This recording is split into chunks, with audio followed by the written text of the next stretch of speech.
When the racist principal tried to humiliate two scholarship sisters for bringing empty lunchboxes every day, they revealed in front of everyone that he was the father who had denied them child support for years. But before we dive into the full story, let me know where you're watching from and what time it is. Now subscribe to the channel and let's get started. "Did you remember to pack our lunch today, Mom?" Zoe Jackson asked, watching her mother rush around their small kitchen. Emma Jackson stopped for a moment, her tired eyes blinking rapidly. She wore blue nurse scrubs, and her curly black hair was tied back in a messy ponytail. "Yes, sweetie, the pink lunchboxes are on the counter." Emma glanced at the clock on the wall. 6:30 already? I'm going to be late for my shift. 9-year-old Zoe looked at her twin sister Zoe. They shared the same brown eyes and curly black hair, though Zoe wore hers with colorful clips. "We can finish getting ready ourselves," Zoe said, her voice soft. "You should go to work." Emma kissed both girls on their foreheads. "My smart, responsible daughters, remember the school bus comes at 7:15. I put your lunch in your backpacks." After their mother left, the twins ate cereal at their small kitchen table. "I hope she remembered this time," Zoe whispered. Zoe nodded. She was really tired. 3 jobs is too many for one person. The twins grabbed their identical pink lunchboxes from the counter and put them in their backpacks before heading to the bus stop. At Westfield Academy in Greenwich, Connecticut, Principal Richard Thompson stood in front of his office mirror, adjusting his red tie.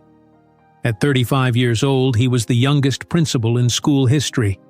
His dark suit was perfectly fitted, and his shoes shined like glass. "Mr. Thompson, your 8 o'clock appointment called. He'll be 15 minutes late," said Carol Mitchell, the school secretary, from the doorway. "Mark Davis can't even be on time?" "Billionaires think they own the world," Thompson muttered, checking his reflection once more. "When he arrives, bring him directly to my office. This donation for the computer science wing is very important." "Yes, sir," Carol said before closing the door. Thompson sat at his large desk and reviewed his notes about Mark Davis, founder of DataSphere Technologies and one of the richest men in the country. The school board was eager to secure his donation. The school bus dropped the Jackson twins at Westfield Academy's main entrance. They walked past luxury cars where parents dropped off their children. A black Ferrari stopped nearby, and a boy in designer clothes stepped out. "Look at the scholarship kids," the boy said to his friends. "I bet they don't even have a car." Zoe took her sister's hand. "Ignore them. Mom says we're here to learn, not to make friends with jerks."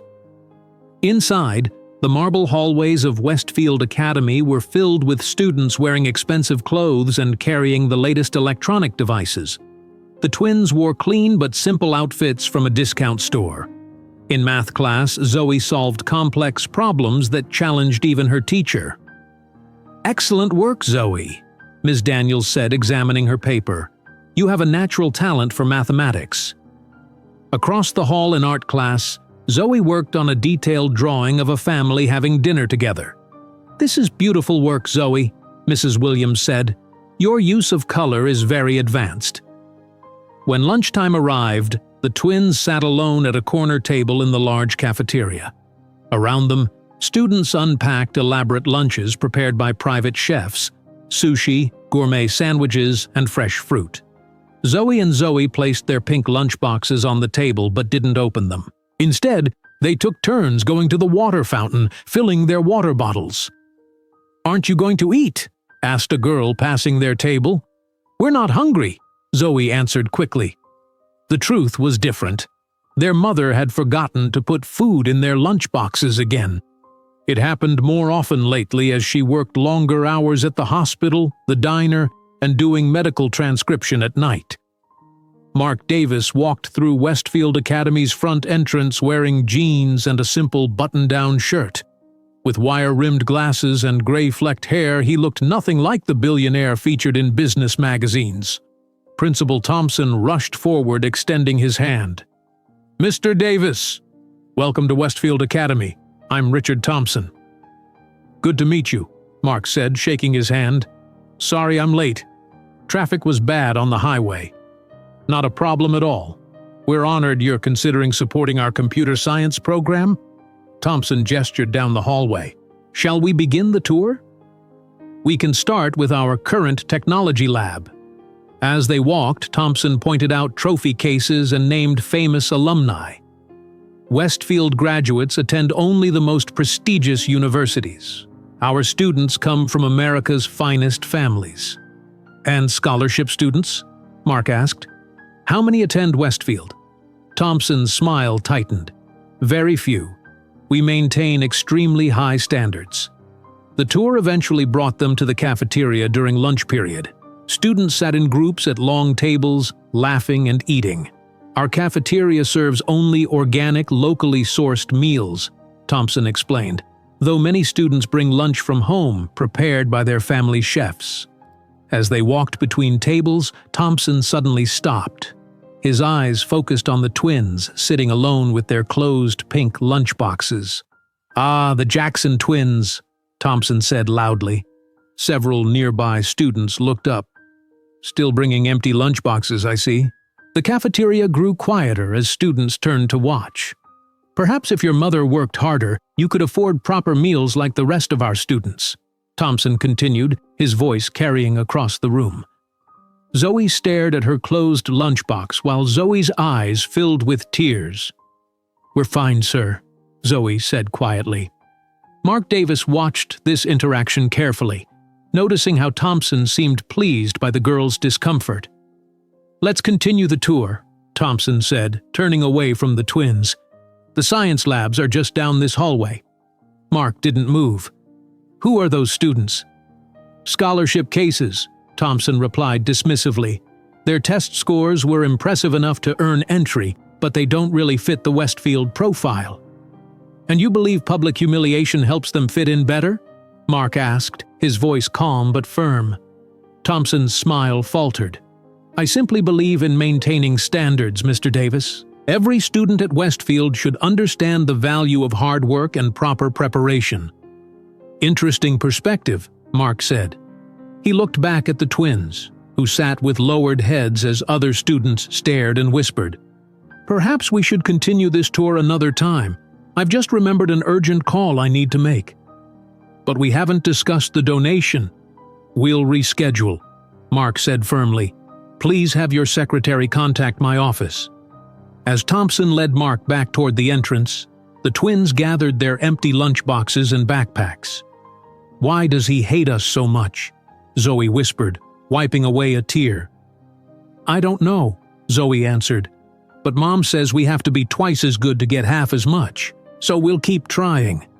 The sisters walked together to the library where they would spend the rest of lunch period studying instead of facing more stares in the cafeteria. From the hallway, Mark Davis watched them go, his expression thoughtful. He pulled out his phone and made a call. Janet, I need you to research Westfield Academy's scholarship program and find everything you can about a family named Jackson with twin daughters. He paused, looking back at the cafeteria. Something's not right here, and I want to know what it is. Mark Davis sat in his car outside Westfield Academy, still thinking about the twins with their empty pink lunchboxes. He canceled his next meeting with a quick text message and opened his laptop. Let's see what we can find about the Jackson family, he said to himself, typing quickly. Within 20 minutes, his screen showed information about Emma Jackson, 31 years old, single mother to twin daughters Zoe and Zoe. Public records showed she worked as a registered nurse at Greenwich Hospital, but additional searches revealed she also worked evening shifts at Maple Street Diner and did medical transcription work on weekends. 3 jobs and she still can't afford to feed her kids properly? Mark whispered. Something doesn't add up. The next morning, Mark returned to Westfield Academy. Instead of meeting with Principal Thompson, he asked to speak with the financial office. I'm interested in your scholarship program, Mark told Mrs. Reynolds, the financial administrator, particularly how you support students beyond just tuition. Mrs. Reynolds adjusted her glasses. Our scholarships cover tuition only. We expect families to handle all other expenses, It maintains a certain standard. And if families struggle with basics like lunch, that's not really Westfield's concern, she replied stiffly. Perhaps those families should consider public school instead. Mark thanked her and left, his expression troubled. In the main hallway, he watched as Principal Thompson stopped the Jackson twins. "You're 23 seconds late to class," Thompson said, checking his expensive watch. "That's detention after school." "But sir," Zoe protested, "the bus was late. We can't control—" "No excuses at Westfield Academy," Thompson interrupted. "Excellence requires punctuality." As the twins walked away with slumped shoulders, Mark approached the school office. Behind the desk sat Carol Mitchell, the school secretary with gray-streaked hair and kind eyes. "Mr. Davis," she said warmly, "did you reschedule your meeting with Principal Thompson?" "Not yet," Mark replied. "Actually, I'm curious about something. Those twin girls I saw yesterday, the Jacksons, does Principal Thompson always treat them that way?" Carol looked around to make sure no one was listening. "Between us?" "Yes. He's unusually harsh with them, even compared to other scholarship students." "Why would he single them out?" "I've wondered that myself," Carol admitted. "They're brilliant girls. Perfect grades. Never cause trouble." Their conversation ended as Thompson emerged from his office. "Mr. Davis, I didn't know you were here. Ready to discuss your donation?" "Actually," Mark said, "I've been thinking about creating an anonymous lunch fund for underprivileged students." Thompson's smile vanished. "Westfield Academy doesn't need charity, Mr. Davis, and those girls wouldn't be here if they truly belonged." "Interesting perspective," Mark replied. "I'll take that under advisement." That evening, Mark visited Greenwich Hospital. From the waiting area, he watched Emma Jackson working at the nurses' station. Despite obvious exhaustion, she moved quickly between patients, checking vital signs and administering medications with gentle efficiency. "She's one of our best nurses," said an older doctor who noticed Mark watching. "Works too hard, though. Always picking up extra shifts." At 11 o'clock, Emma hurried out of the hospital.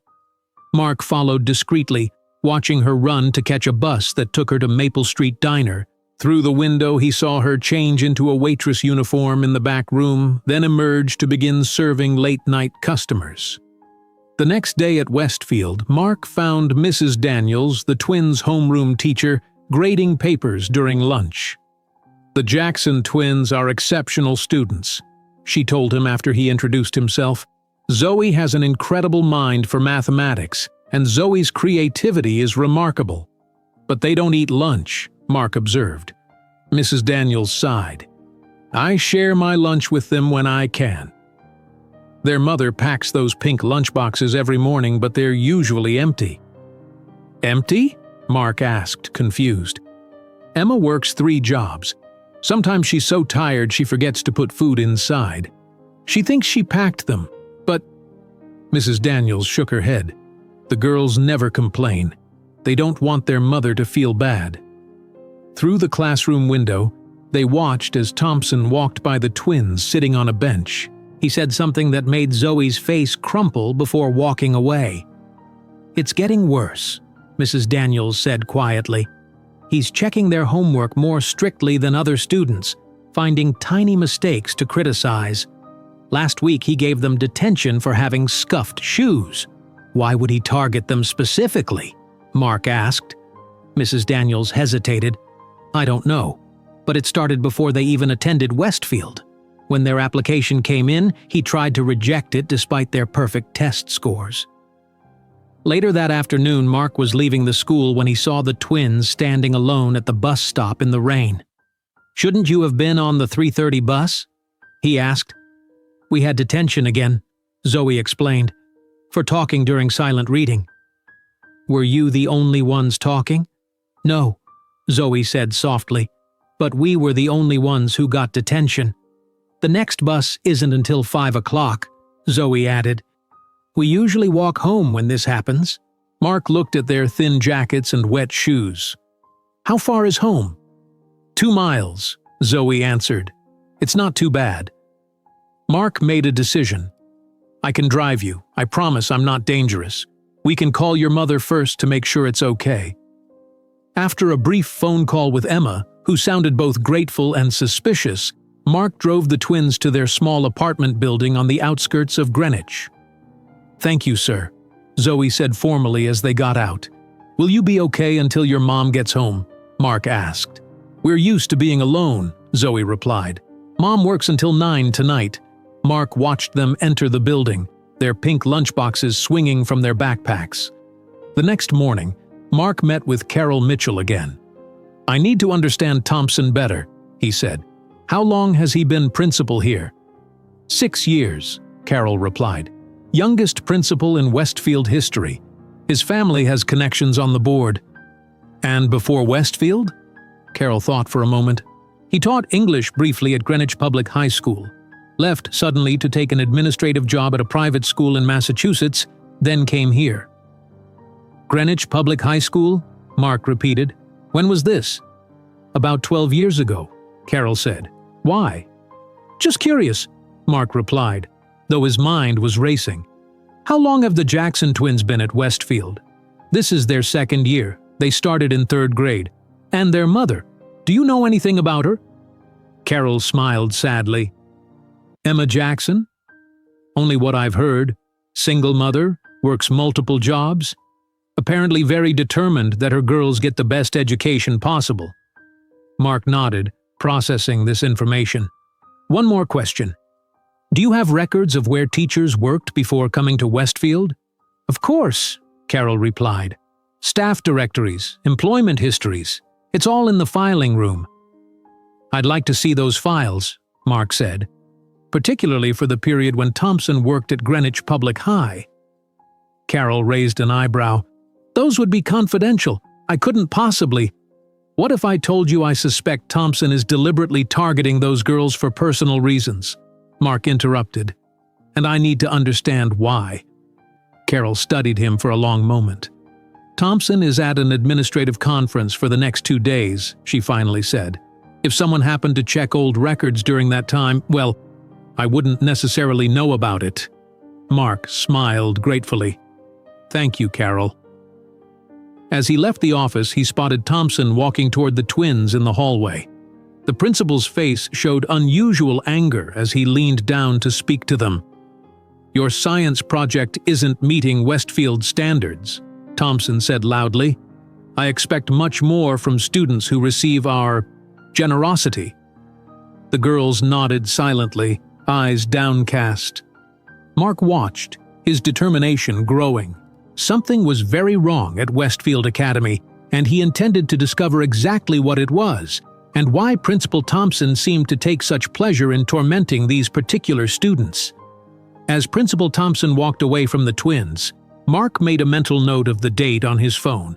2 days to investigate while Thompson was at his conference. This was his chance to uncover what was really happening at Westfield Academy.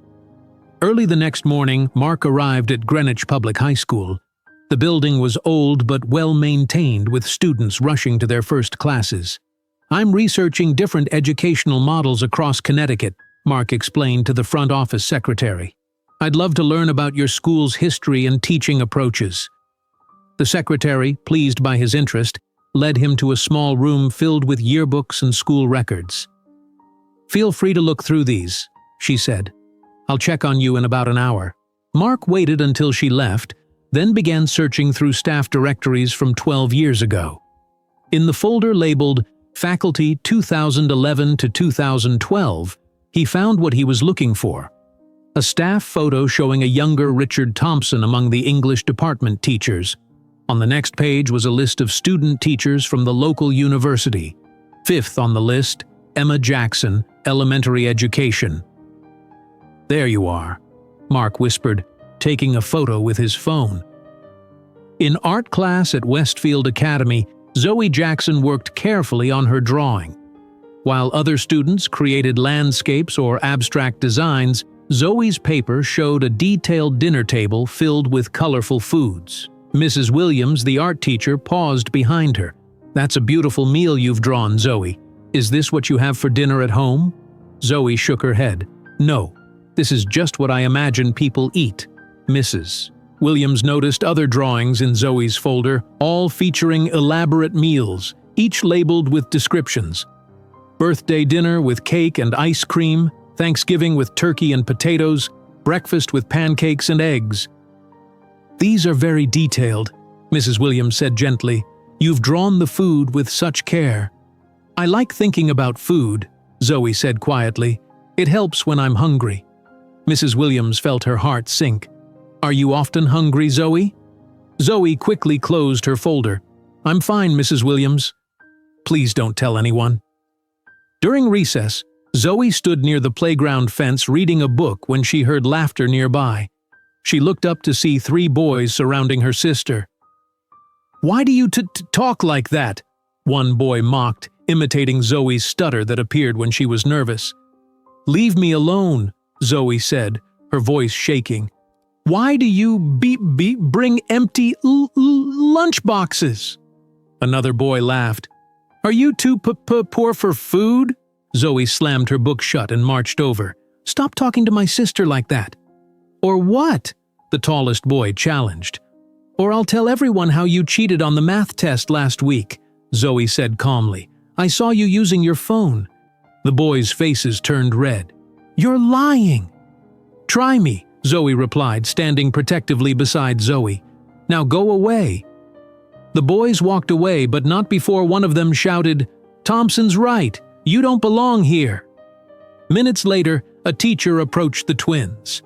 Principal Thompson wants to see you both in his office immediately. Inappropriate behavior during recess, Thompson said coldly as the twins sat across from his large desk. Fighting with other students is not acceptable at Westfield. We weren't fighting, Zoe protested. Those boys were making fun of Zoe's stutter. They were bullying us about our lunchboxes. Thompson leaned forward. At Westfield Academy, we don't make excuses. We take responsibility for our actions. What about their actions? Zoe asked. They started it. The other students aren't here on charity, Thompson said sharply. They belong at this school. You two need to understand that your place here is provisional. One wrong step and your scholarships could be revoked. Zoe's eyes filled with tears as Thompson continued lecturing them about appropriate Westfield behavior for 20 minutes, making them miss half of their science class. At Greenwich Hospital, Emma Jackson checked medication orders for her patients. She had worked a double shift yesterday and had only slept for 3 hours before returning for today's shift. Jackson, called her supervisor, these dosage calculations for room 302 don't look right. Emma blinked hard, trying to focus on the numbers. With horror, she realized she had nearly given a patient 3 times the correct medication dose. I'm so sorry, she said, her hands shaking. I'll fix this right away. Her supervisor frowned. Emma, this is the second near miss this week. Are you okay? Just tired, Emma admitted. I picked up extra shifts. You need rest, not extra shifts. I'm sending you home before you make a serious error. Take 24 hours off, minimum. Emma wanted to protest. She needed the money, but knew her supervisor was right. She couldn't risk a patient's safety. That evening, Mark Davis sat at a corner booth at Maple Street Diner. He watched as Emma Jackson moved between tables, taking orders and delivering food.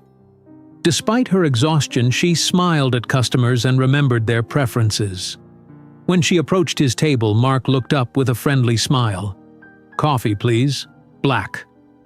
Coming right up, Emma said, pouring his cup. When she returned with the coffee pot a few minutes later, Mark engaged her in conversation. Do you have children? He asked casually. Emma hesitated before answering. Twin daughters, 9 years old. They must be proud of how hard you work. They understand sacrifice, Emma replied. Education is everything for their future. I want them to have opportunities I never had. Where do they go to school? Westfield Academy, Emma said, a hint of pride in her voice. They earned full scholarships. Their test scores were the highest the school had ever seen. Mark nodded appreciatively. That's impressive. Education was my path out of poverty too. I grew up in a small town in Ohio, barely enough to eat some days. Emma's professional smile softened slightly. Yet you turned out okay. More than okay, Mark admitted. I founded Datasphere Technologies. Emma's eyes widened. Wait, you're Mark Davis, the billionaire? Just a person who got lucky, Mark said simply. And now I try to create opportunities for others. That's why I work so hard, Emma said. 3 jobs is difficult, but seeing my girls excel at a school like Westfield makes it worthwhile. As she walked away, Mark wondered if Emma knew how her daughters were really treated at Westfield. The next morning, Carol Mitchell met Mark in the Westfield Academy records room. I found something, she said, pulling out a staff directory from Greenwich Public High School. Emma Jackson was a student teacher in Thompson's English department 12 years ago, the exact time when the twins would have been conceived. Mark studied the yearbook photo showing a younger Thompson standing near a beautiful young woman with curly black hair. Emma Jackson, unmistakably. There's more, Carol continued. Thompson resigned from Greenwich High suddenly in the middle of March that year. No explanation given. Then Emma disappeared from the student teaching program around the same time. 9 months before the twins were born, Mark calculated. Exactly, Carol confirmed, and there's something else strange. When the twins' scholarship application came in, Thompson tried to reject it despite their perfect scores. He only accepted them when the board overruled him. He's been punishing them since they arrived, Mark said, but they don't know why. Does Emma know he's the principal here? She must, Mark replied, but the twins clearly don't know he's their father. Carol gasped. You think Thompson is their father? I'm almost certain, Mark said, but we need proof. Their conversation was interrupted by Thompson's secretary entering the room. Mr. Thompson is back from his conference a day early. He's asking for you, Carol. Carol quickly put away the files. We'll continue this later. In his office, Thompson paced angrily. Why was Mark Davis in our records room? My secretary at the conference received a call from Greenwich Public High School saying he was there asking about my employment history. I don't know, sir, Carol answered carefully. Thompson stopped pacing. I want the winter charity gala moved up, 2 weeks from now instead of next month. But sir, the planning committee needs more time. We need to secure Davis's donation before he gets distracted by other projects, Thompson interrupted, and make sure the Jackson twins are not involved in any gala activities. I don't want them there. After Thompson dismissed her, Carol found Mark in the hallway. Thompson knows you're investigating him, she whispered, and he specifically doesn't want the twins at the charity gala. Then we need to move quickly, Mark replied. Can you find anything that definitively connects Thompson to Emma Jackson from 12 years ago? Letters, photos, anything? I'll try, Carol promised, but be careful. Thompson has powerful friends on the board. As they talked, a photograph slipped from between the pages of the staff directory Carol was holding. Mark picked it up and froze. The photo showed a much younger Richard Thompson with his arm around Emma Jackson's shoulders, both smiling at the camera. Written on the back in faded ink, Richard and Emma, Spring Break, 2011. I think we just found our proof, Mark said quietly. Mark stared at the photograph of Thompson and Emma, a strange feeling settling in his stomach. This proves they knew each other, he said quietly. But we need more evidence before making accusations. Carol nodded. Thompson keeps his personal records locked in his private filing cabinet. I don't have access. When will he be away from his office again? He has a dentist appointment tomorrow afternoon, Carol whispered. Usually takes 2 hours. Mark carefully put the photo in his jacket pocket. Then tomorrow we'll see what else we can find. In physical education class, the students ran laps around the gym. Zoe Jackson struggled to keep pace, her face pale and her steps unsteady. Keep up, Jackson, the coach called. No slacking. Zoe watched her sister with concern. Zoe, are you okay? "Just tired," Zoe gasped. As they rounded the final corner, Zoe suddenly stopped. Her eyes rolled back, and she collapsed onto the gym floor. "Zoe!" Zoe screamed, rushing to her sister. Students gathered around as the coach called for the school nurse. Within minutes, Nurse Peters arrived and knelt beside the unconscious girl. "What happened?" she asked, checking Zoe's pulse. "She just fell," Zoe explained, tears in her eyes. "She didn't eat breakfast today." "We were running late." Nurse Peters looked at her watch. "It's almost 1 in the afternoon." "Did she eat lunch?" Zoe looked down. "We don't usually eat lunch." The nurse frowned as Zoe's eyes fluttered open. "I'm calling your mother. This isn't the first time I've worried about you girls."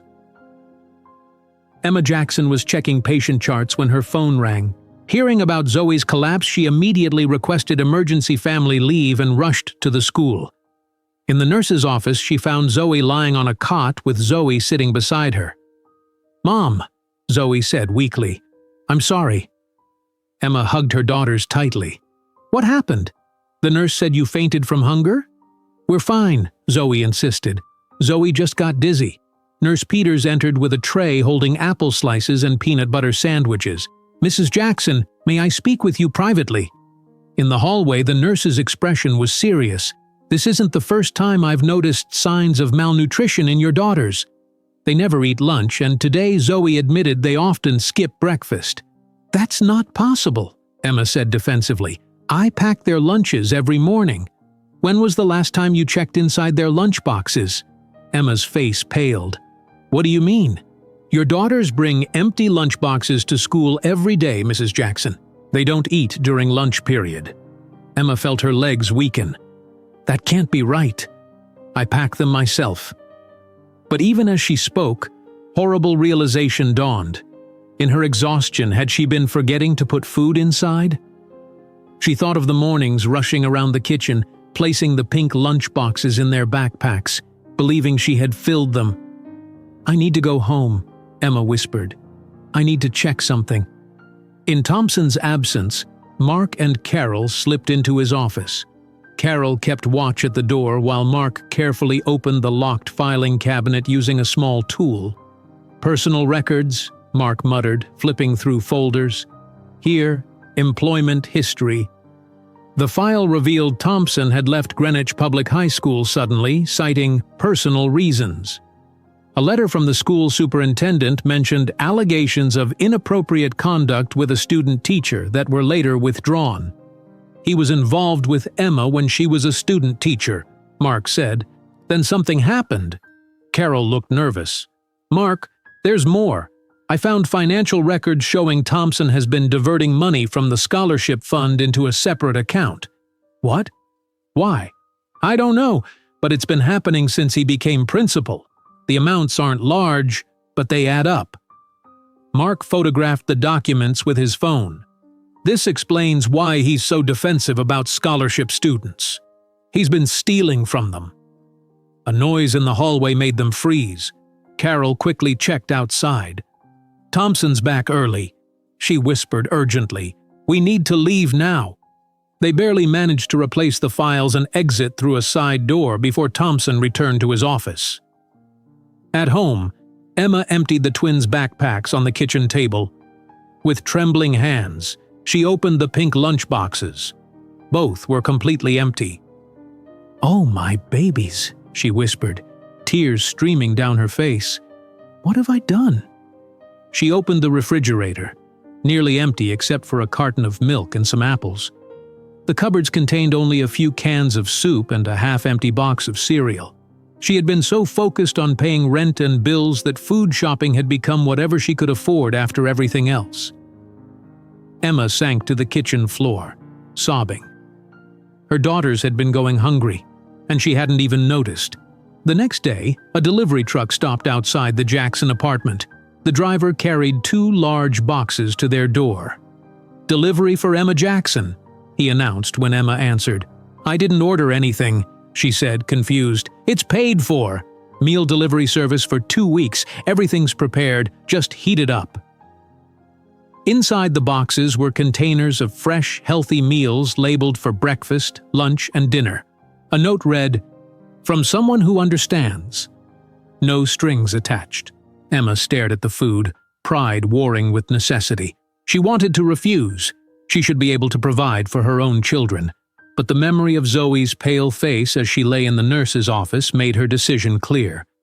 "Thank you," she told the delivery man. "Please thank whoever sent this."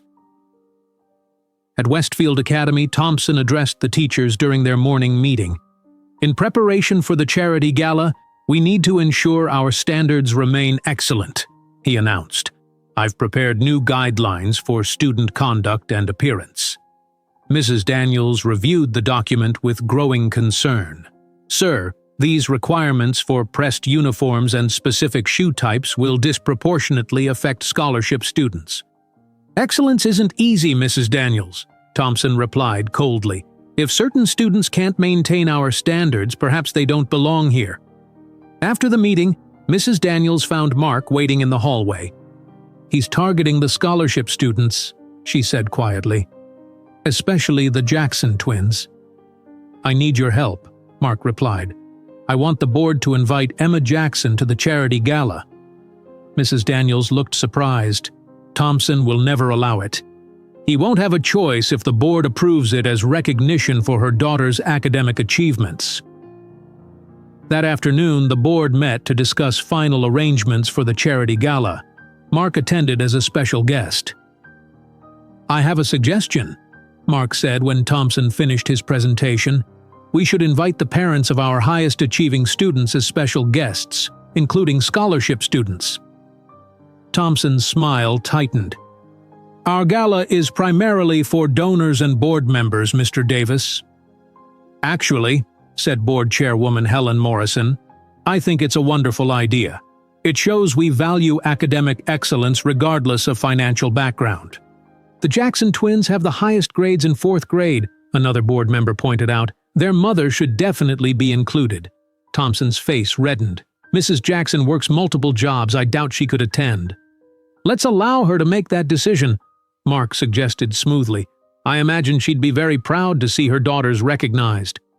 When the board voted unanimously to approve the suggestion, Thompson had no choice but to agree. Later that evening, Mark met with a private investigator in his hotel room. "I need everything you can find on Richard Thompson," he explained, "particularly from 12 years ago when he taught at Greenwich Public High School." The investigator nodded. "I've already started digging. Thompson received multiple complaints at his previous teaching position: inappropriate relationships with female student teachers, intimidation, verbal abuse. All were mysteriously expunged from his record. How? His family has connections, old money, political influence. They protected him."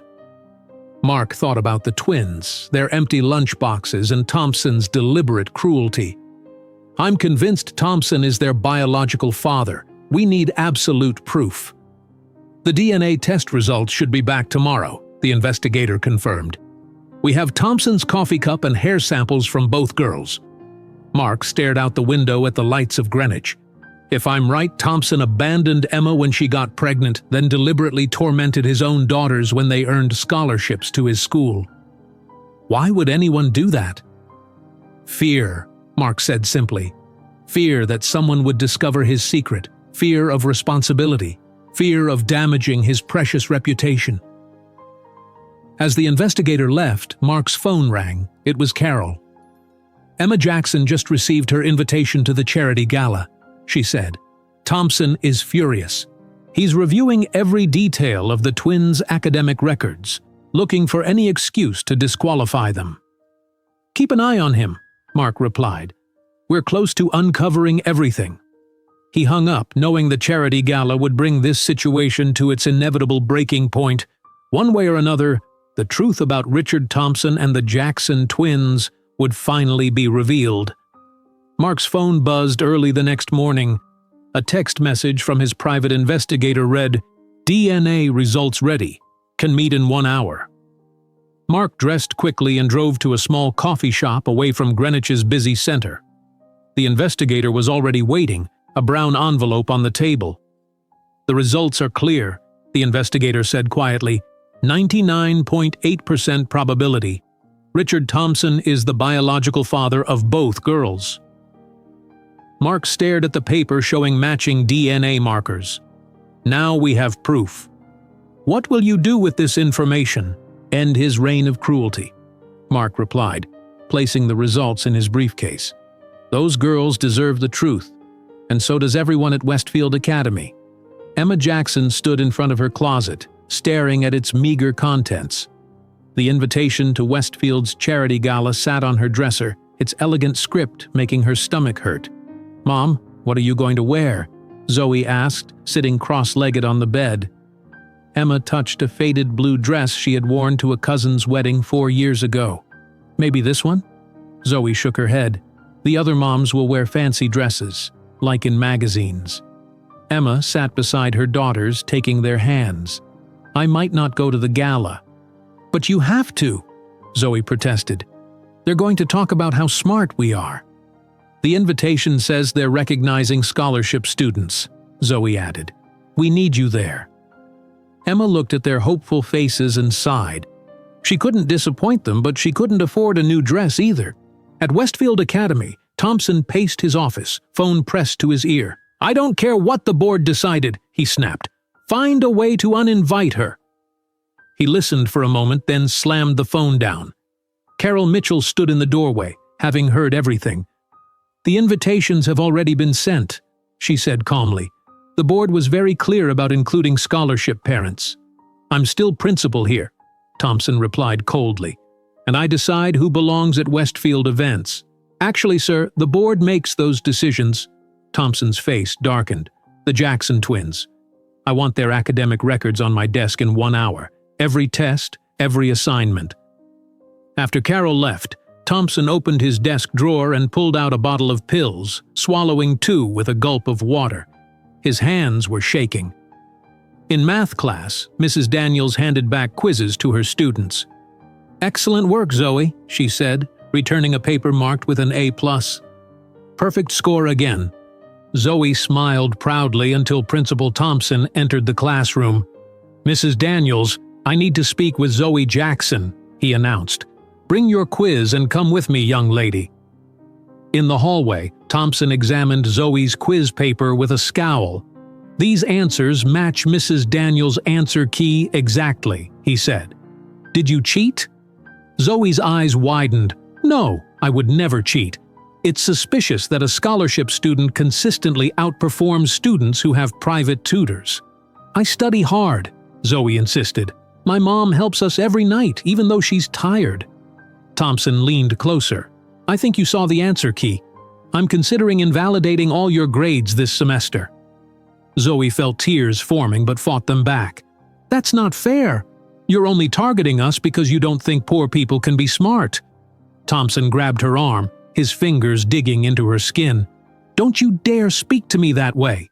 You're here on my charity, and I can end your scholarship whenever I want."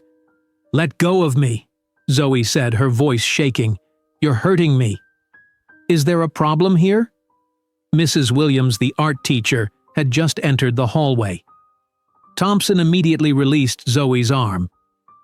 "Just a discussion about academic integrity."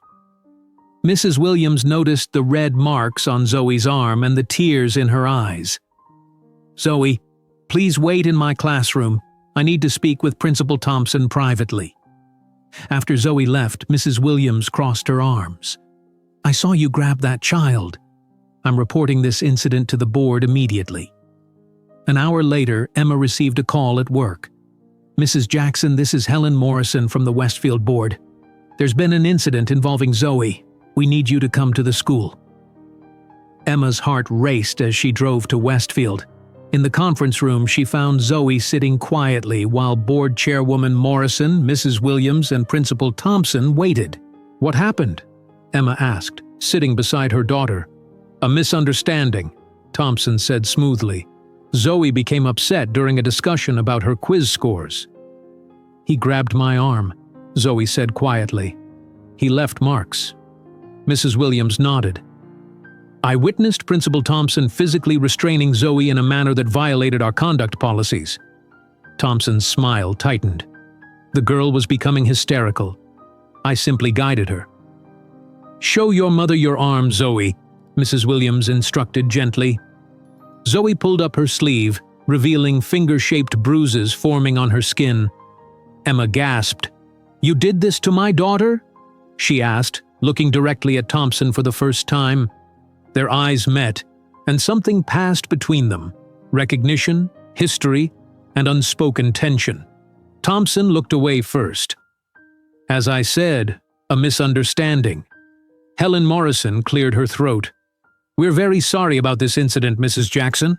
The board will be discussing appropriate responses. In the meantime, Principal Thompson has agreed to have no direct contact with your daughters without another staff member present."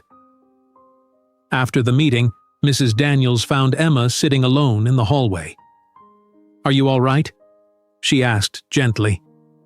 Emma shook her head. "I should never have sent them to this school. Richard, Principal Thompson, has been targeting them from the beginning." Mrs. Daniels sat beside her. "You know him, don't you?" "Before Westfield?" Emma was quiet for a long moment. "We worked together at Greenwich Public High School. I was a student teacher in his department. We were involved." "And the twins?" Emma's eyes filled with tears. "They're his.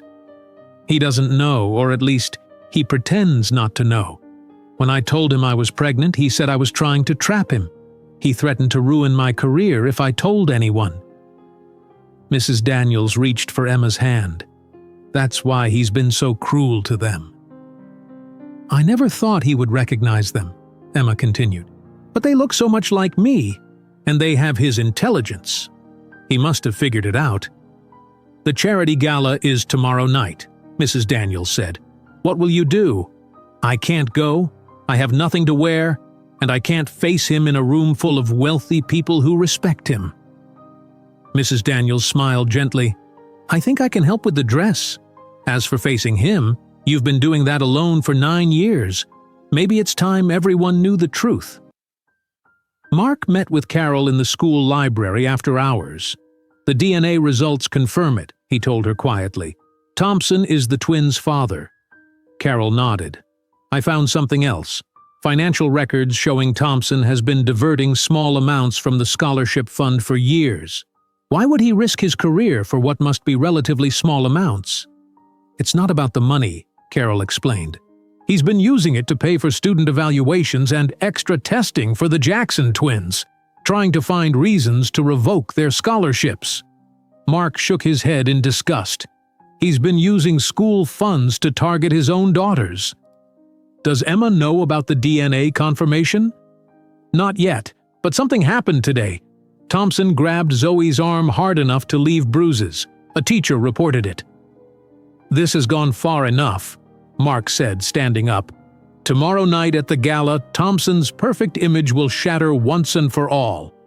That evening, Mrs. Daniels brought Emma to her sister's boutique in downtown Greenwich. "My sister Lisa owns this shop," Mrs. Daniels explained. "She's happy to loan you a dress for tomorrow." Lisa greeted them warmly. "Jennifer told me about your situation. Let's find you something perfect." After trying several options, Emma stood before a mirror in a simple but elegant navy blue dress that fit her perfectly. "You look beautiful," Lisa said. "Those rich Westfield parents won't know what hit them." Emma stared at her reflection, barely recognizing herself. "I don't know if I can do this." "You can," Mrs. Daniels assured her, "and you won't be alone. Mark Davis will be there, and so will I." Emma turned from the mirror. "Why is Mark Davis involved in all this? Why does he care about my daughters?" Mrs. Daniels smiled. "Maybe you should ask him yourself tomorrow night." In their apartment, the twins sat on their shared bed talking quietly. "Do you think Mom will really go to the gala?" Zoe asked. Zoe nodded, gently touching the bruises on her arm. "She has to. Everyone needs to know what kind of person Principal Thompson really is." "I'm scared," Zoe admitted. "What if he finds a way to kick us out of school?" "Then we'll go somewhere else," Zoe said firmly, "but I don't think that will happen. Mr. Davis is on our side, and he's more powerful than Principal Thompson." Zoe looked out their window at the night sky. "I just want Mom to stop working so hard. I want us to have real food in our lunchboxes." "Things will get better," Zoe promised, though she wasn't entirely sure how. "Something big is going to happen at that gala, I can feel it." The morning of the charity gala arrived with gray clouds hanging over Greenwich. As Zoe had predicted, something big was indeed approaching, though none of the Jackson family fully understood what the evening would bring. Emma Jackson had requested her first day off in months. She sat at her small kitchen table staring at the charity gala invitation while drinking coffee. "I can't believe I'm actually going to this," she murmured. The twins entered the kitchen, already dressed for school, their backpacks ready. "Mom, you're still here," Zoe said, surprised to see her mother home in the morning. Emma smiled. "I took the day off. I need to get ready for tonight." "Can we help?" Zoe asked. "Actually, yes. After school, I want you to teach me about the important people at Westfield. I don't want to embarrass you by saying the wrong things." Zoe hugged her mother. "You could never embarrass us. We're proud of you."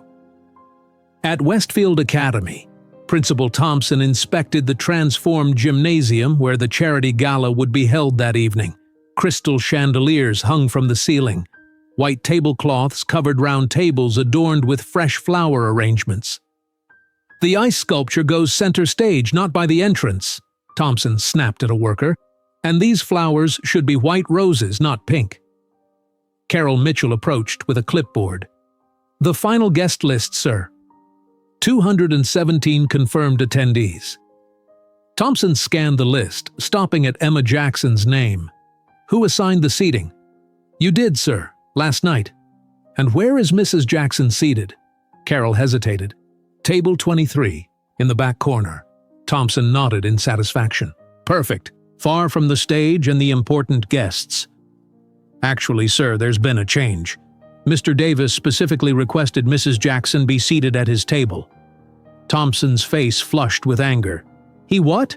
"Table 1, sir, with Mr. Davis, Board Chairwoman Morrison, and the Mayor." "Unacceptable. Change it back immediately." Carol shook her head. "I can't, sir." Mr. Davis made the request directly to Chairwoman Morrison. She approved it. Thompson gripped the clipboard so tightly his knuckles turned white. "Davis is interfering with my school. First the scholarship lunch fund, then inviting Emma to the gala, now this. Why is he so interested in the Jackson family?" "Perhaps he simply values education for all students," Carol suggested carefully. Thompson's laugh was cold. "No one spends millions of dollars without an agenda. Find out what his real motive is." In his hotel suite, Mark Davis met with Helen Morrison, the Westfield Board Chairwoman. "I appreciate you meeting me before tonight's event," Mark said. Helen smiled. "Your potential donation warrants my full attention, Mr. Davis." "Before I commit to anything, I need to address concerns about Principal Thompson's leadership." Helen's smile faded. "The incident with the Jackson girl was unfortunate but isolated." "I'm afraid it's not isolated," Mark replied, opening a folder. "I've discovered troubling patterns in Thompson's behavior, particularly toward the Jackson twins. They're scholarship students. Perhaps they're simply struggling to adjust to Westfield's standards. They have the highest grades in their class despite Thompson's targeted harassment," Mark countered. "And there's more. Evidence suggesting Thompson has been embezzling from the scholarship fund." Helen's eyes widened. "That's a serious accusation." "I have documentation," Mark said, pushing papers across the table. "And there's something else you should know before tonight." "What is it?" Mark leaned forward. "I need your word that you'll listen to all the evidence before making judgments." "Of course," Helen replied, suddenly looking concerned. "Good," Mark said, "because tonight we'll reveal truths about Richard Thompson that will shock everyone at Westfield." At the Jackson apartment, Emma stood before the bathroom mirror, applying makeup with shaking hands. "I haven't dressed up like this in years," she told Mrs. Daniels, who had come to help her prepare. "You look beautiful," Mrs. Daniels assured her. "That dress is perfect." In the living room, the twins practiced introductions. "Pretend I'm Mrs. Whitman," Zoe instructed. "She's the PTA president and always talks about her beach house in the Hamptons." Zoe laughed. "And I'll be Mr. Rodriguez. His company makes computer parts and he donated the new science lab." When Emma emerged from the bathroom, the twins gasped. "Mom, you look like a movie star," Zoe exclaimed. Emma smoothed the navy blue dress nervously. "Is it too much? I don't want to stand out." "You'll stand out no matter what," Zoe said proudly. "You're the prettiest mom at Westfield." Emma knelt to hug her daughters. "Thank you for being so brave. I know Westfield hasn't been easy for you." "It's worth it," Zoe replied. "We're getting the best education so we can take care of you someday." Emma's eyes filled with tears. "That's my job, taking care of you." "Tonight is special," Mrs. Daniels reminded them. "The twins can attend the first hour to see the recognition ceremony, then Mrs. Williams will bring them home while you stay for the dinner, Emma." "I'm nervous about seeing Principal Thompson," Emma admitted, "after what happened with Zoe yesterday." "You won't be alone," Mrs. Daniels promised.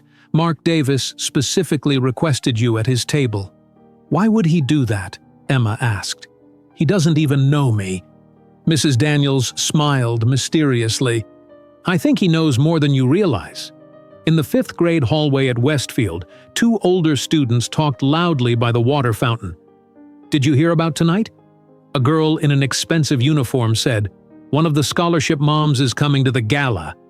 "My mom says it's ridiculous," her friend replied. "Those charity cases don't belong at donor events." Zoe and Zoe froze around the corner, listening. "Principal Thompson is furious," the first girl continued. "My dad's on the board and he said Thompson tried to uninvite her." "Which scholarship family is it?" "Those twin girls in 4th grade, the ones with the empty lunchboxes." Zoe's eyes filled with tears as Zoe grabbed her hand. "Don't listen to them," Zoe whispered. "They're just repeating what their parents say." "Everyone will be looking at Mom," Zoe said. "What if they're mean to her? Then Mr. Davis will defend her. He's the most important person there." In his office, Thompson made a final review of his speech while taking another pill from his desk drawer. Excellence, tradition, success. He practiced in front of his mirror. Westfield Academy stands for excellence in all endeavors. A knock interrupted him. "Come in."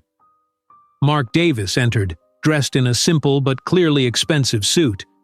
"Principal Thompson, ready for tonight's big event?" Thompson forced a smile. "Mr. Davis, yes, everything is prepared for your announcement." "My announcement?" "Your donation to the computer science wing," Thompson clarified. "The architectural plans are on display by the entrance." Mark nodded. "Impressive preparations. I noticed Emma Jackson will be at my table tonight." Thompson's smile tightened. "An unusual choice. She's not from your social circle." "I find her fascinating," Mark replied. 3 jobs to support her brilliant daughters. That's the kind of determination I admire." "The Jackson twins are adequate students," Thompson said dismissively, "though their recent behavior has been concerning." "Concerning how?" "Cheating suspicions, behavioral issues. Perhaps they're not suited for Westfield's environment." Mark's expression hardened. "Interesting. Their teachers tell me they're exceptional students who face unusual challenges, particularly from the administration." Thompson's face flushed. "You've been investigating my school, Mr. Davis?" "I always research thoroughly before making investments," Mark replied calmly. "Tonight should be very enlightening for everyone." As Mark left, Thompson grabbed his phone and called his lawyer. "It's Thompson. I need to know what Mark Davis has been doing. He's asking questions about the Jackson family and making veiled threats about tonight's event." At 5 o'clock, a sleek black car arrived at the Jackson apartment. "Mr. Davis sent this for you," the driver explained.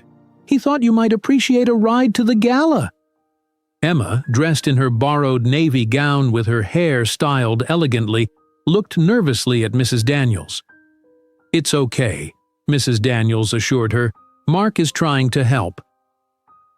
The twins, wearing their best dresses, climbed excitedly into the car. "I've never been in a car this fancy," Zoe whispered. As they drove toward Westfield Academy, Emma clutched her small purse containing the old photograph of her and Thompson.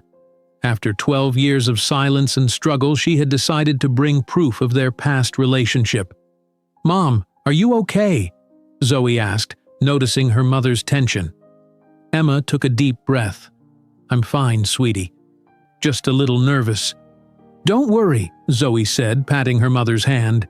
"Mr. Davis will be there, and will be with you for the first hour." Emma smiled at her daughters, marveling at their strength and optimism despite everything they had faced. Tonight, she would finally stand up to Richard Thompson, not just for herself, but for her daughters. The car approached Westfield Academy, where lights illuminated the historic building and well-dressed guests climbed the front steps. Emma felt her heart pounding as the car stopped at the entrance. "Ready?" Mrs. Daniels asked. Emma nodded. "Ready." As they stepped out of the car, Emma's breath caught in her throat. Westfield Academy's gymnasium had been transformed into an elegant ballroom. Crystal chandeliers hung from the ceiling, casting soft light over white-clothed tables. Ice sculptures gleamed at the center of the room, and waiters in black ties carried trays of champagne. "Everyone's dressed so fancy," Zoe whispered, gripping her mother's hand. Emma glanced down at her borrowed navy dress. Despite its elegance, she noticed immediately that other women wore designer gowns with expensive jewelry. "You look beautiful, Mom," Zoe said firmly, sensing her mother's doubt. At the entrance, a woman with a clipboard checked their names. "Jackson?" "Ah, yes. Table 1. She looked surprised. "That's the head table with Mr. Davis." Mrs. Daniels smiled encouragingly. "See? I told you everything would be fine." As they entered the ballroom, Emma felt eyes turning toward them. Whispers followed as people noticed the scholarship family among Greenwich's elite. "That's her, the nurse with the twin girls. Why is she at table 1? Thompson must be furious." Across the room, Richard Thompson worked his way through the crowd, shaking hands and laughing with wealthy parents. His tuxedo was perfectly tailored, and his smile never faltered, until he spotted Emma and the twins. For a brief moment, his composure slipped. He quickly turned away, focusing intently on his conversation with a board member. "He's ignoring us," Zoe observed. "Good," Emma said quietly. "Let's find our table." They made their way through the crowd to table 1, positioned directly in front of the stage. Place cards indicated seats for Mark Davis, board chairwoman Helen Morrison, Mayor Wilson, and other distinguished guests. "I don't belong here," Emma whispered to Mrs. Daniels. "You absolutely do," came a warm voice behind them. They turned to find Mark Davis approaching, dressed in a simple but clearly expensive black suit. The crowd parted as he moved toward them, whispers following in his wake. "Emma Jackson," he said, taking her hand. "I'm so glad you could make it. And these must be the famous Jackson twins I've heard so much about." Zoe smiled shyly while Zoe stood straighter. "Thank you for inviting our mom to your table, Mr. Davis." "The honor is mine," Mark replied. "Your academic achievements are impressive. Westfield is lucky to have students like you." He guided them to the table, pulling out Emma's chair himself, a gesture that caused more whispers among the watching crowd. "Everyone's staring," Emma murmured. "Let them," Mark said. "Tonight is about recognizing excellence, regardless of background. Your daughters represent the best of Westfield." Across the room, Thompson watched this interaction, his face growing increasingly flushed. He grabbed a glass of champagne from a passing waiter and drank it quickly. "Thompson doesn't look happy," observed Carol Mitchell, who had just arrived wearing a modest black dress. Helen Morrison, the board chairwoman, joined their table. "Mrs. Jackson, welcome to our gala. I'm pleased you could attend." "Thank you for including me," Emma replied, surprised by the warm welcome. As more guests took their seats, the twins beamed with pride seeing their mother conversing with Westfield's most important people. "Look at Mom," Zoe whispered to her sister. "She fits in perfectly." "She always belonged in places like this," Zoe replied. "She just never had the chance." At exactly 7 o'clock, Thompson approached the podium on the stage. The room quieted as he tapped the microphone. "Welcome, distinguished guests, to Westfield Academy's annual charity gala," he began, his voice smooth and practiced. "Tonight we celebrate excellence, tradition, and the generous supporters who maintain our school's prestigious standards." As Thompson continued his speech, Emma noticed he deliberately avoided looking at their table. "Westfield Academy has always stood for excellence," Thompson continued. "We accept only the finest students, though we occasionally extend our generosity to deserving scholarship cases." At this, he glanced briefly toward the twins, causing Zoe to shrink in her seat. "Our commitment to family values and traditional education has produced generations of successful alumni," Thompson said. "People who understand the responsibility that comes with privilege." Emma shifted uncomfortably in her chair as Thompson spoke about family values, words that felt hollow coming from a man who had abandoned his own children. Mark leaned closer to Emma. "Are you all right?" "It's difficult hearing him talk about family values," she whispered. Mark nodded, understanding. "His hypocrisy won't go unchallenged tonight." Thompson moved to the final portion of his speech.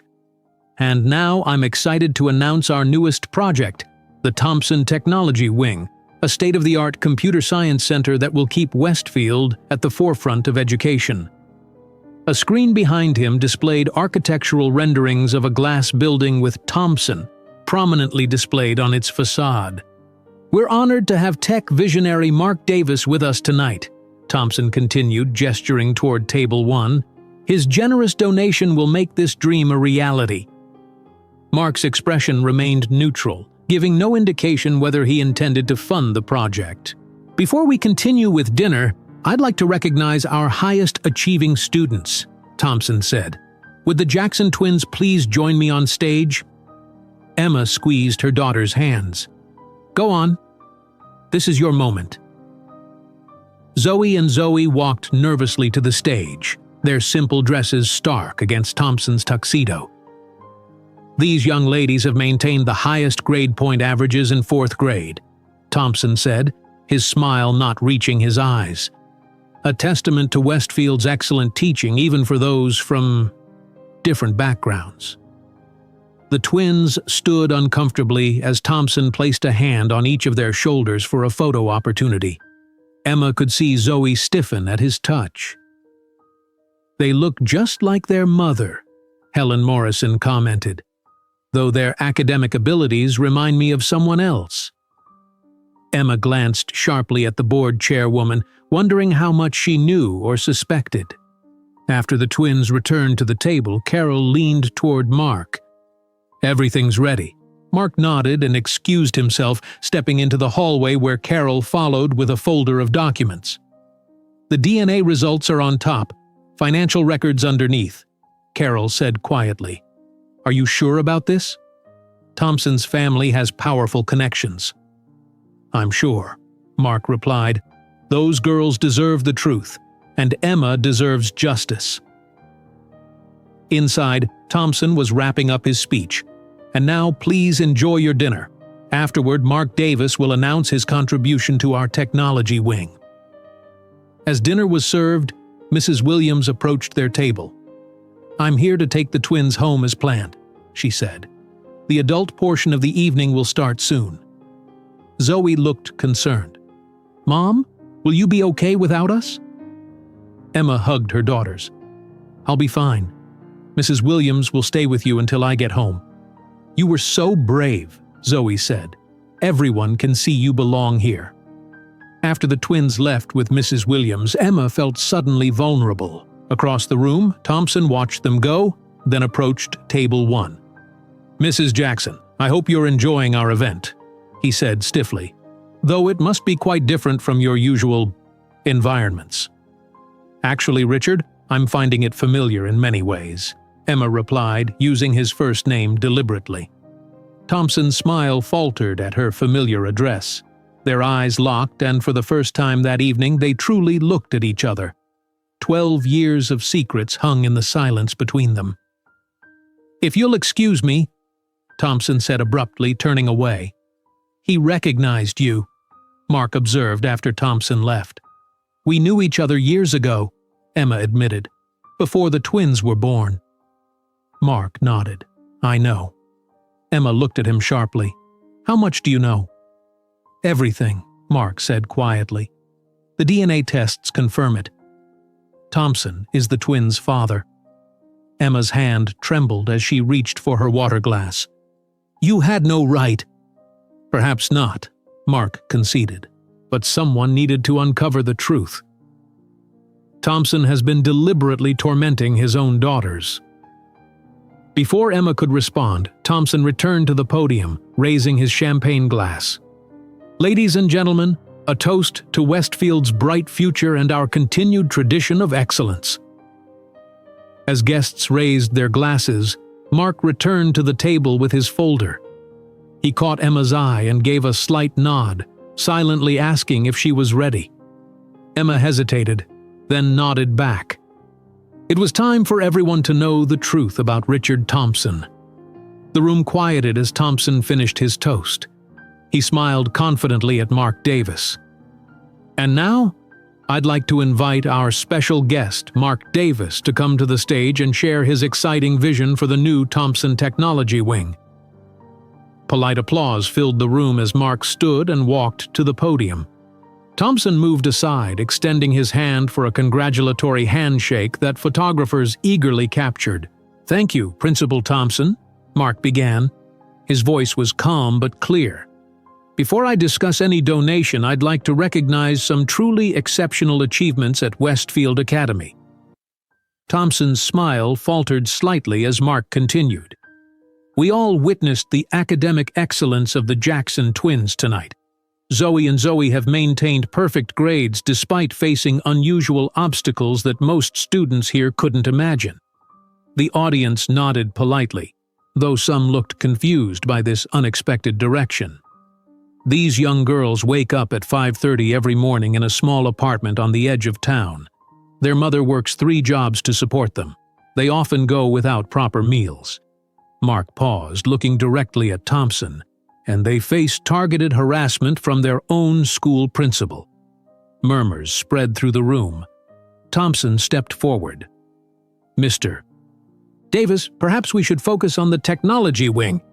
"I am focused on what matters at Westfield," Mark interrupted firmly. "I've spent weeks observing this school.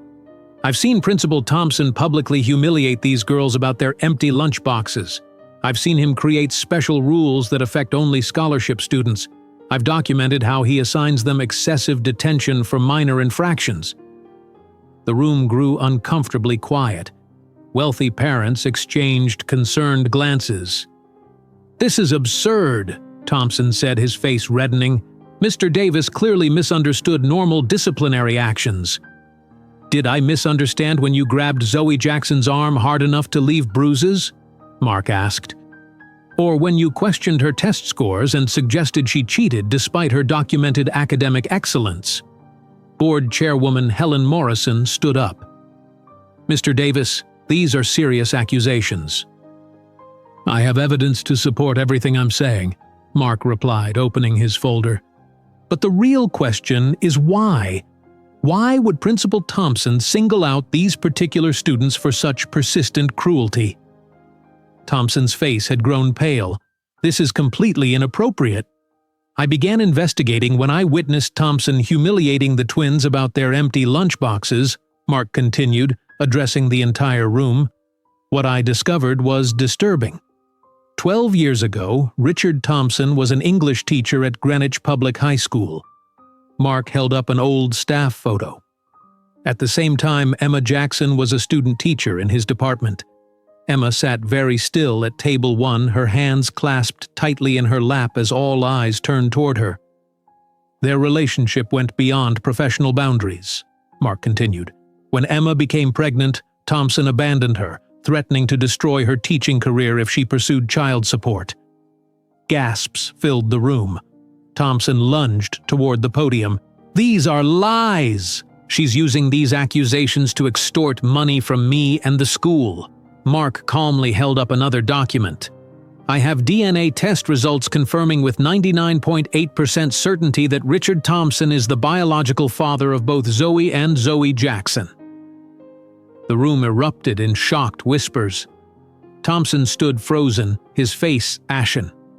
"Mr. Thompson hasn't just been bullying random scholarship students," Mark said, his voice cutting through the noise. "He's been tormenting his own biological daughters while refusing to acknowledge or support them for 9 years. Emma slowly stood, her voice quiet but steady. "It's true. Richard and I were involved when I was a student teacher. When I told him I was pregnant, he said I was trying to trap him. He threatened to claim I was unstable and unfit to teach if I told anyone he was the father." She opened her small purse and removed an old photograph, holding it up for everyone to see. "This was taken during spring break 12 years ago, just before I discovered I was pregnant." The photograph clearly showed a younger Richard Thompson with his arm around Emma, both smiling at the camera. "I never asked him for money," Emma continued. "I worked 3 jobs to support our daughters on my own. I never even told the girls who their father was. I wanted to protect them from feeling rejected." "This is ridiculous," Thompson sputtered, though his confidence was clearly crumbling. "She seduced me. She planned this whole thing." "Is that an admission that you were indeed involved with Miss Jackson?" Helen Morrison asked sharply. Thompson realized his mistake too late. "I meant hypothetically. If anything had happened, which it didn't." "We also discovered financial improprieties," Mark added, passing documents to Helen Morrison. "Principal Thompson has been diverting money from the scholarship fund to pay for additional testing of the Jackson twins, searching for any reason to revoke their scholarships." Helen reviewed the papers with growing alarm. "These are Westfield Academy funds used for personal vendetta." Thompson's composure finally shattered. "You don't understand what she did to me," he shouted, pointing at Emma. "She trapped me. She ruined my future. I had plans, a career trajectory. I couldn't be tied to a poor student teacher and her babies." The room fell completely silent. Thompson's inadvertent confession hung in the air. Helen Morrison stepped forward, her voice formal and cold. "Richard Thompson, in light of these revelations and your own admission, you are immediately suspended from your position as principal, pending a full board investigation." "You can't do this to me," Thompson said, his voice suddenly small. "My family founded this school. We have connections." "Not even your family connections can excuse this behavior," Helen replied. "Security will escort you from the premises." Thompson looked desperately around the room, searching for support. But the wealthy parents who had laughed at his jokes earlier now turned away in disgust. Several mothers moved to stand near Emma in a gesture of solidarity. In a final, desperate move, Thompson stormed toward the exit, knocking over a tower of champagne glasses that crashed to the floor in a shower of glass and liquid. As security followed Thompson out, the room buzzed with shocked conversations. Many guests began gathering their coats, eager to leave and discuss the scandal away from official ears. Emma remained standing, looking surprisingly calm despite the chaos around her. Mark approached her gently. "Are you all right?" Emma nodded slowly. "For 12 years, I've carried this secret alone.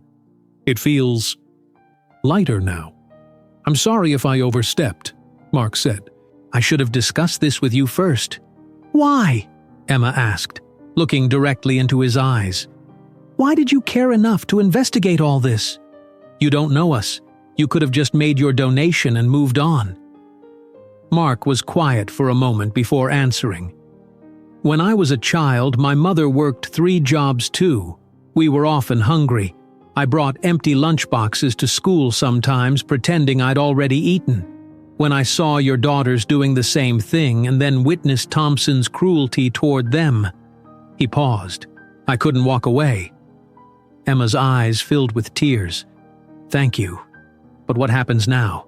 My daughters will learn their principal is their father, the same man who has been tormenting them."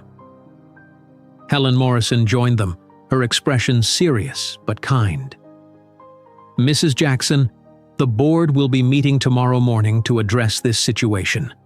We want to assure you that your daughter's positions at Westfield are secure, and there will be significant discussions about compensation for the years of unpaid child support."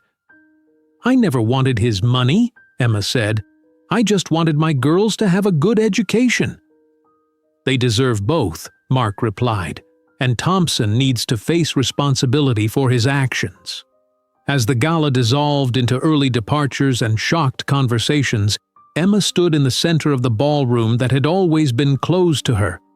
Tomorrow she would need to tell her daughters the truth that their principal, who had caused them so much pain, was actually their father. But tonight, for the first time in years, she wasn't alone with her secret anymore. And that felt like the first step toward healing. "What will you tell them?" Mark asked gently. Emma took a deep breath. "The truth. That their father made mistakes, but those mistakes gave me the two most precious gifts in my life, and that his failures don't define them. Their strength, intelligence, and kindness do." Mark nodded. "If you need support when you talk to them, I'm here to help." "Why would you do that?" Emma asked. "You've already done more than enough." "Because everyone deserves a chance to rewrite their story," Mark replied simply. "Yours is just beginning." The following morning, Emma sat with Dr. Sarah Collins, a child psychologist recommended by Mark. Sunlight streamed through the office windows as they discussed how to tell the twins about their father. "Children need honest information delivered in age-appropriate ways," Dr. Collins explained.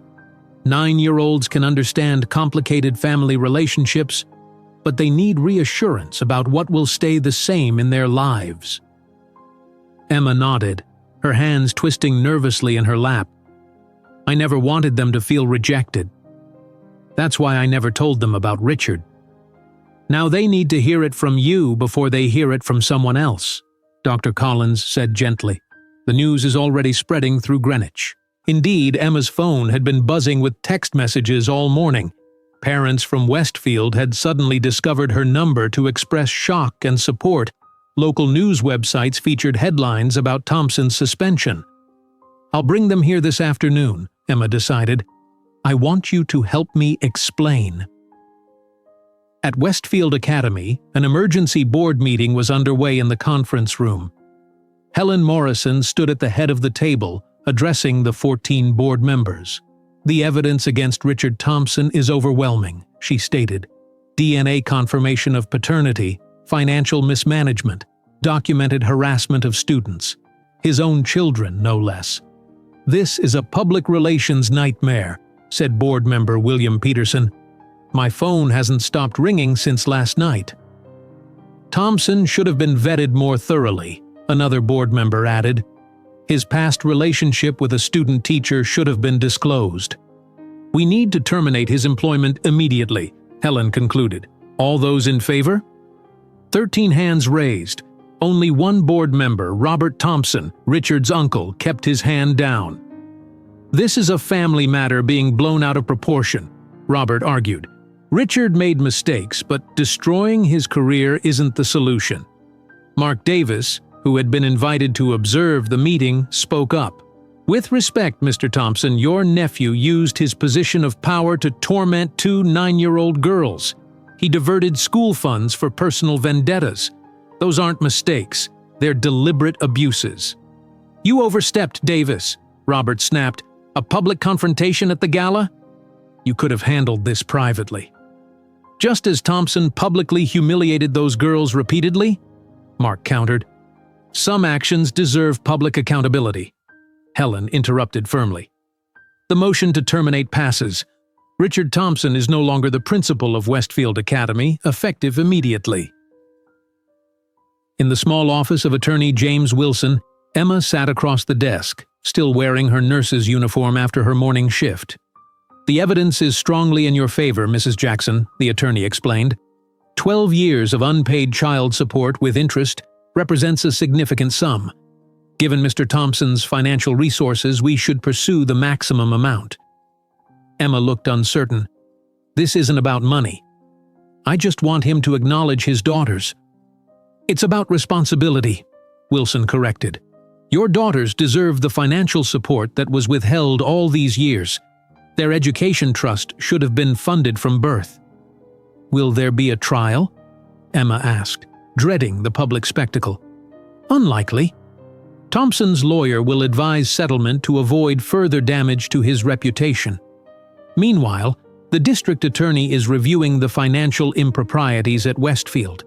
Thompson may face criminal charges for embezzlement." Emma sighed heavily.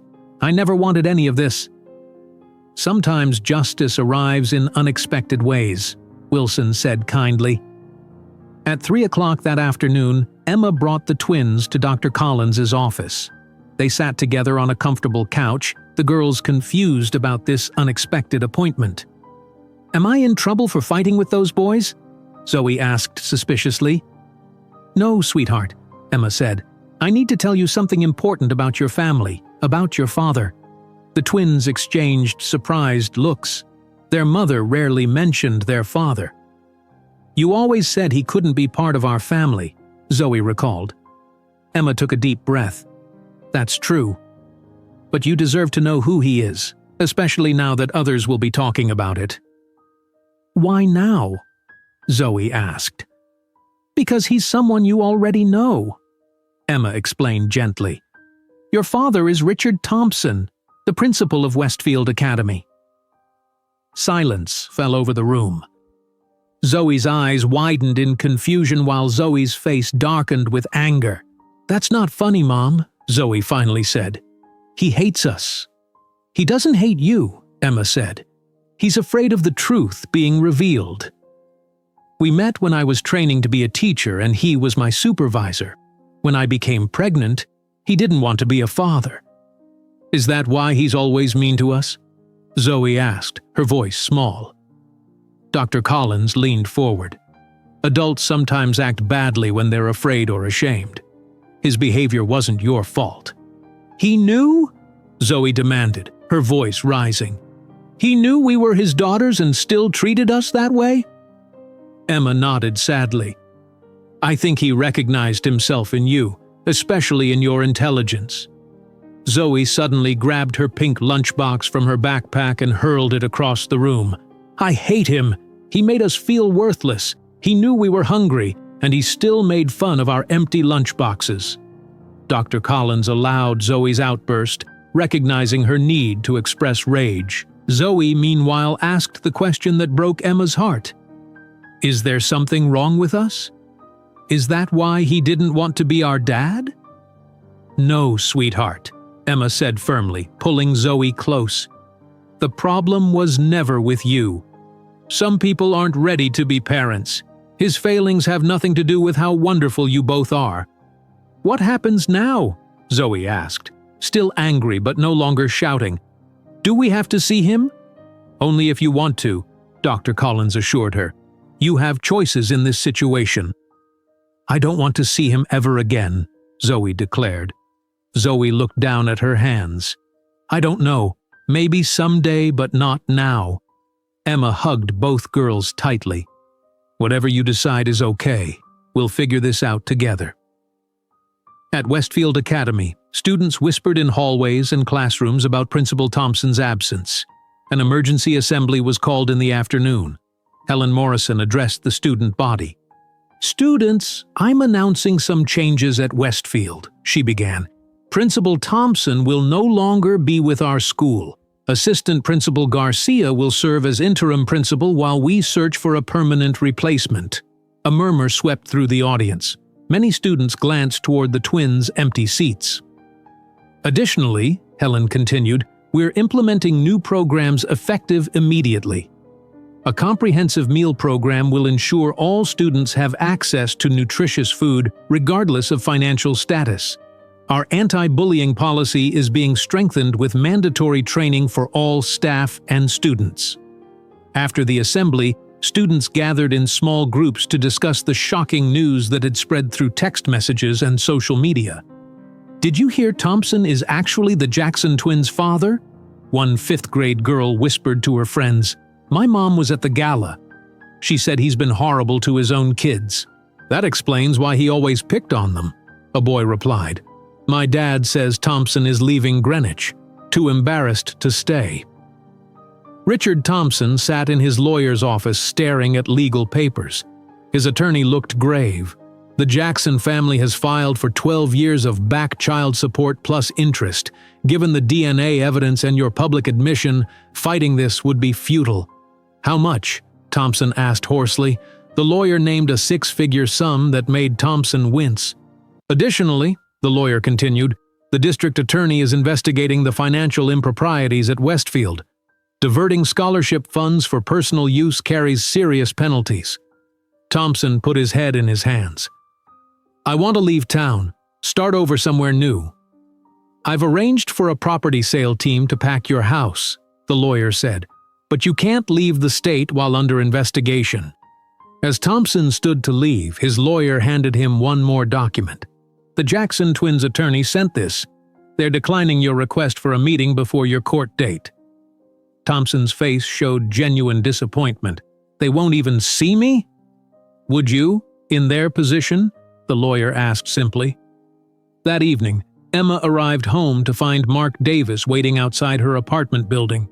He carried a folder of documents. "I hope it's okay that I stopped by," he said. "I wanted to check how things went with the twins." Emma invited him in. The apartment was small but meticulously clean. A pot of soup simmered on the stove, filling the space with a homey aroma. "They're staying with Mrs. Daniels tonight," Emma explained. "I thought they needed space to process everything." She gestured to the simple kitchen table. "Would you like some coffee?" As they sat with steaming mugs, Emma studied Mark curiously. "You've done so much for us. I still don't fully understand why." Mark was quiet for a moment before answering. "When I was 7, my mother worked 3 jobs just like you. We lived in a small apartment in Ohio. Some days there wasn't enough food." "You mentioned that briefly before," Emma said softly. Mark nodded. "I brought empty lunchboxes to school too.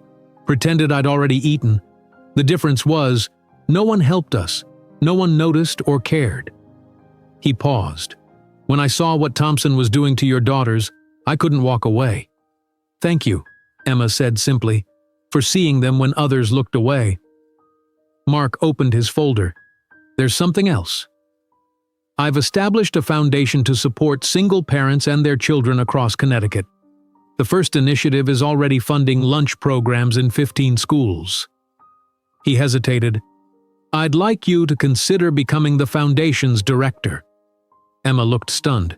"Me? But I'm not qualified."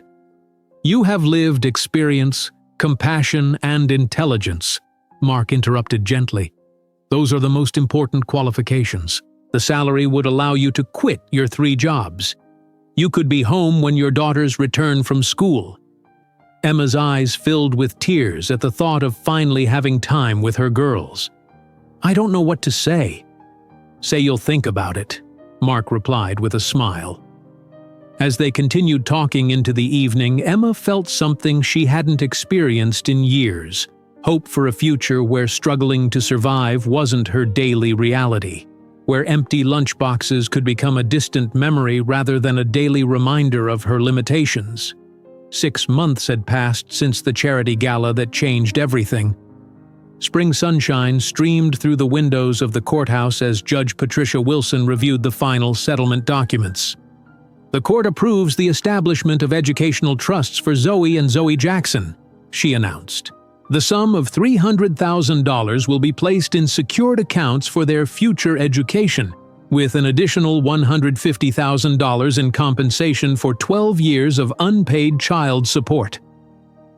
Emma sat beside her attorney, still hardly believing this moment was real. Across the courtroom, Richard Thompson avoided eye contact, his once confident posture now deflated. Furthermore, Judge Wilson continued, monthly support payments will continue until both children reach the age of 18. This settlement is binding and non-negotiable. As they left the courtroom, Emma's attorney smiled. This ensures your daughter's college education will be fully funded. Their futures are secure. Emma nodded, overwhelmed. Money doesn't fix everything, but it certainly helps. Thompson's criminal case for financial improprieties is still proceeding, the attorney added. But that's no longer your concern. The following Monday, Emma Jackson walked into her new office at the Full Hearts Foundation. The space was bright and welcoming with large windows overlooking a small garden. She carefully arranged framed photographs of the twins on her desk. Carol Mitchell, who had left Westfield to become the foundation's administrative director, appeared in the doorway. "Your first staff meeting starts in 10 minutes, she reminded Emma. "The team is excited to meet their new boss." "I still can't believe Mark convinced me to do this," Emma said, straightening her professional blazer, a far cry from the nurse's scrubs or waitress uniform she had worn for years. "Who better to lead a foundation supporting struggling families than someone who has lived that experience?" Carol replied. "Your insight is invaluable." In the conference room, Emma addressed her small staff of 5 people. "Our first initiative has already launched lunch programs in 15 schools across Connecticut. Now we need to expand. Every child deserves to eat, regardless of their family's financial situation." A young staff member raised her hand. "The Greenwich Gazette wants to interview you about your journey from working 3 jobs to running the foundation." Emma smiled. "Schedule it for next week. Our story might help others realize they're not alone." At Westfield Academy, the twins walked through hallways that once felt hostile but now seemed different. Students who had previously ignored them now said hello. Teachers smiled warmly as they passed. "It's weird how everyone's so nice now," Zoe commented as they headed to lunch. Zoe shrugged. "They just feel bad about how Thompson treated us." "Maybe," Zoe replied. "Or maybe they're finally seeing us as people, not just scholarship kids." In the cafeteria, they sat at a table that quickly filled with classmates. Both girls opened their pink lunchboxes, the same ones they had carried for years, now filled with sandwiches, fruit, and homemade cookies. "My mom says your mom is doing amazing things at that new foundation," said Lily, a girl who had never spoken to them before February. "She is," Zoe agreed proudly. "The lunch program they started helps lots of kids." A boy named Michael pointed to their lunchboxes. "You still have the same pink lunchboxes." Zoe smiled. "We decided to keep them. They remind us of how far we've come." After school, Emma picked up the twins in her new car. Nothing fancy, but reliable and comfortable. They drove to Westfield's auditorium for a special presentation. "Are you nervous?" Emma asked as they prepared backstage. Zoe adjusted her note cards. "A little, but our project is good." "Really good," Zoe added, straightening the display board showing colorful graphs and statistics. The auditorium filled with students, teachers, parents, and community members. Dr. Rebecca Garcia, Westfield's new permanent principal, welcomed everyone. "Today, 2 of our most outstanding students will present their award-winning science project on food insecurity in America," she announced. "Please welcome Zoe and Zoe Jackson." The twins walked confidently to the stage. Their presentation was clear and powerful, explaining how many children in America go to school hungry each day. "In our research, we found that hungry students can't concentrate," Zoe explained. "Their grades suffer, not because they aren't smart, but because their basic needs aren't met." Zoe pointed to their charts. "Our project shows that simple solutions like school breakfast and lunch programs significantly improve student performance." The audience listened intently. In the front row, Emma watched with tears of pride in her eyes. Beside her sat Mark Davis, who had funded their research project. When the presentation ended, the audience rose in a standing ovation. Dr. Garcia returned to the microphone. I'm pleased to announce that Westfield Academy is adopting the lunch program model designed by the Jackson twins. Starting next semester, every student will receive nutritious meals regardless of financial status. 2 weeks later, a letter arrived addressed to the twins. Emma recognized Thompson's handwriting on the envelope. "It's from your father," she said carefully, placing it on the kitchen table. "You don't have to read it." The twins stared at the envelope. "What do you think he wants?" Zoe asked. "Probably to apologize now that he's facing jail time," Zoe replied. "Should we read it?" Zoe wondered. After discussing it with their therapist, they decided to open the letter together.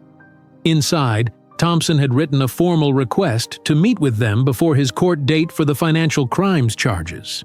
"I don't want to see him," Zoe said immediately. "Me neither," Zoe agreed. "But maybe we should write back. Tell him how we feel." That evening, the twins worked together on their response. They didn't seek forgiveness or offer it. Instead, they wrote honestly about how his cruelty had affected them, how they had supported each other when he had tried to humiliate them, and how they were moving forward without him. "Should we mail it?" Zoe asked when they finished. "Yes," Zoe decided. "He should know exactly who we are, the daughters he missed the chance to know." On a warm June morning, the Jackson family stood in front of their new home. It wasn't a mansion, but a comfortable 3-bedroom house with a small yard, located in a pleasant neighborhood much closer to Westfield Academy. "I can't believe this is ours," Zoe whispered, clutching her mother's hand. Emma smiled. "The settlement made the down payment possible, and my foundation salary covers the mortgage. We each get our own bedroom," Zoe said in amazement. "No more sharing." Moving trucks arrived carrying furniture that was mostly new, another change in their lives. As they directed movers where to place items, Mark Davis stopped by with a housewarming gift. "Just some basics for your kitchen," he said, handing Emma a large basket. "You've already done so much for us," Emma protested gently. Mark shook his head. "You earned this, Emma. Your work at the foundation has already helped hundreds of families. The Greenwich Lunch Program expansion is being copied in 3 other cities." At Westfield's commencement ceremony the following week, Mark Davis addressed the graduating class and their families. "Education is a powerful tool," he told the students, "but it's meaningless without compassion. This year, Westfield learned an important lesson about looking beyond appearances." He gestured toward Emma, sitting proudly in her foundation director's suit. "Some of the most important people in our community have been invisible for too long. The measure of our success isn't in what we accumulate, but in what we're willing to share." After the ceremony, Emma approached Mark with a folder in her hand. "What's this?" he asked. "My application to complete my teaching certification," Emma explained. "I've arranged with the foundation board to work part-time next year while I finish my degree." Mark smiled. "The teacher you were meant to be all along." "Better late than never," Emma replied. "The foundation work showed me I still have that passion to help children learn." In a lawyer's office across town, Richard Thompson sat alone, reading the letter his daughters had written. His face remained impassive, but his hands trembled slightly. "Mr. Thompson?" His lawyer called from the doorway. "The district attorney's office called. They're offering a plea deal. 6 months in minimum security plus community service teaching in underserved schools." Thompson carefully folded the letter and placed it in his pocket. "I'll take it," he said quietly. That night, Emma tucked the twins into their beds, separate beds in separate rooms, a luxury they had never known. "Good night, Zoe," she said, kissing her daughter's forehead. "I'm so proud of the strong young woman you're becoming." In Zoe's room, the younger twin was already planning new decorations for her space. "Mom," Zoe asked as Emma kissed her goodnight, "can we get new lunchboxes for next year?" "I think we're ready for a change." Emma smiled. "Of course, sweetheart. Whatever color you want." "I'm thinking blue," Zoe said, "or maybe green." "Not pink?" Emma asked, surprised. Zoe shook her head. The pink lunchboxes helped us remember where we came from. But now we get to choose something new. Something that shows who we're becoming. Emma nodded, understanding the wisdom in her daughter's words. The pink lunchboxes had carried more than just their lunches, they had carried their story. But now, like the Jackson family itself, it was time for a new chapter.